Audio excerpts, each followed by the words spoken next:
आबिद ज़मीन में धंस जाता है। शेख तूसी ने इमाम जाफ़र सदक़ अलैहिस्सलाम से रवायत नकल की है कि बनी इसराइल का एक बूढ़ा आबिद नमाज में मशगूल था। उसने देखा कि दो बच्चे एक मुर्गे को पकड़कर उसके पर नोच रहे हैं। वो मुर्गा चीखो पुकार कर रहा है, लेकिन वो आबिद उसी तरह नमाज में मसरूफ़ रहा और इस हैवान की निजात नहीं दिलाई और बच्चों से उन्हें नहीं छुड़ाया। बस खुदावंद आलम ने ज़मीन को हुक्म दिया कि इस आबिद को निगल ले, और ज़मीन उसे सबसे निचले हिस्से में ले गई। वो सवाब जो मोमिन की मदद करने से दुनिया और आखिरत में हासिल होते हैं, वो रवायात जो मजलूमों की मदद करने और कुल्ली तौर पर मोमिन की हाजतों को पूरा करने की कोशिश करने के बारे में वार्द होती हैं, बहुत ज़्यादा हैं और उनकी ज़्यादती के बाद कुछ का यहाँ जिक्र किया जाएगा। इमाम जाफ़र सदक़ अलैहिस्सलाम फरमाते हैं कि जो कोई मोमिन भाई की मजबूरी और परेशानी में फरियाद रसी करे, उसके गम को दूर करे, उसकी मदद करे, तो उसके उस अमल की वजह से खुदा की तरफ से 72 रहमतें उसके लिए वाजिब हो जाती हैं। उनमें से एक रहमत उसे दुनिया में दे दी जाती है ताकि उसके दुनिया के मसाइल की इस्लाही हो, और 71 रहमतें उसके लिए आखिरत के खौफ और परेशानी के लिए ज़हीरा कर देता है।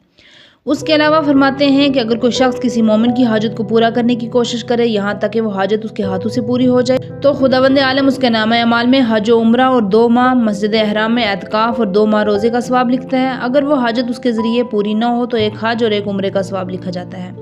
उसके अलावा आप फरमाते हैं कि खुदा ताला ने हज़रत दाऊद अलैहिस्सलाम पर वही नाजिल की, फरमाया कि मेरे बंदों में से एक बंदे की एक नेकी मुझ तक पहुँचेगी और उसमें जन्नत में दाखिल करूँगा। दाऊद अलैहिस्सलाम ने कहा, ए खुदावंद, वो कौन सी नेकी है? फरमाया, मोमिन से उसके गम और मुसीबतों को दूर करना, अगरचे वो खजूर के बराबर हो। दाऊद अलैहिस्सलाम ने कहा, खुदाया तेरी ज़ात ही इस बात की सज़ावार है, जिसने तेरी मार्फत हासिल कर ली, उसे चाहिए तो उससे नाउमीद न हो।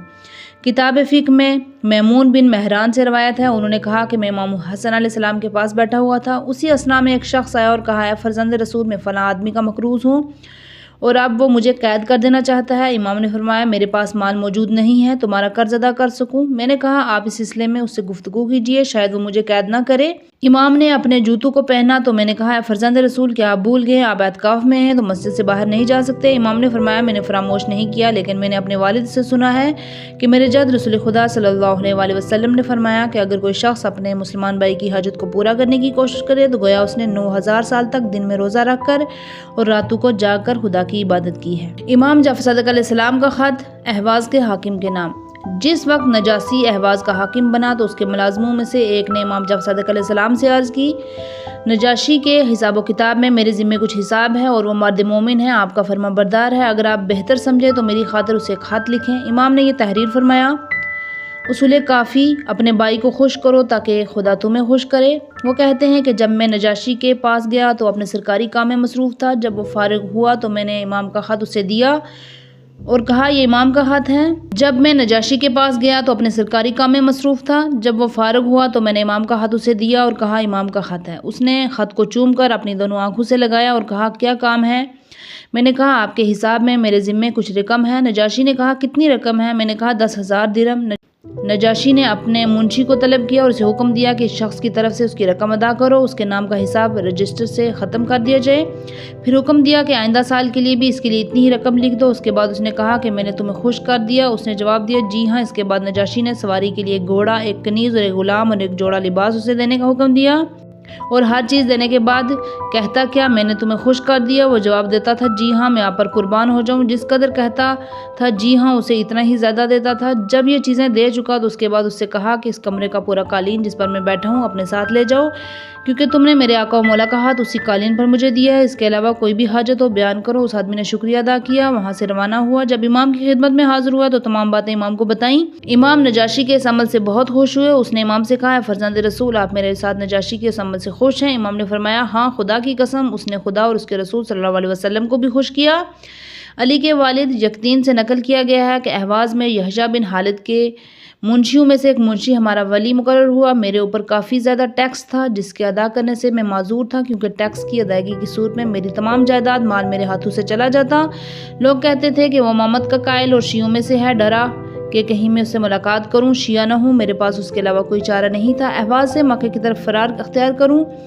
बस हज से फ़ारुग होने के बाद मैं मदीने जाने का इरादा किया। जब मैं इमाम जाफ़र सदक़ अलैहिस्सलाम की खिदमत में हाजिर हुआ तो मैंने अर्ज़ किया, मेरे आका, हमारे ऊपर फ़ना शख्स वाली मुकर्रर हुआ है। लोग कहते हैं कि आपके दोस्तों में से है।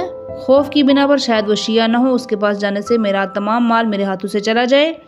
मैंने खुदा की तरफ और आपकी तरफ फ़रार किया है। इमाम ने फरमाया, अब तुम्हें घबराने की ज़रूरत नहीं। एक छोटा सा रुका लिखा, अल्लाह के अर्श के साए में बहुत से साहिबान हैं जिनका मालिक सिर्फ वही शख्स होगा जो अपने भाई को गम से निजात दिलाए, उसे किसी किस्म की सहूलत फराम करे या उससे कोई नेकी करे, अगरचे आधा खुरमा ही क्यों ना हो, और ये शख्स तुम्हारा भाई है। इमाम ने रुके पर मोहर लगाई और फरमाया, उसे देना। जब मैं अपने शहर वापस आया, रात को उसके घर गया, इजाज़त तलब की, कहा मैं इमाम जाफ़र सदक़ अलैहिस्सलाम का भेजा हुआ हूँ। बस मैंने देखा कि फ़ौरन नंगे पाँव बाहर निकला। जैसे ही उसकी नज़रें मुझ पर पड़ी, आगे बढ़कर मुझे सलाम किया, मेरी पेशानी चूमकर कहा, हाँ जनाब, क्या आपको मेरे मौला ने भेजा है? मैंने कहा, जी हाँ।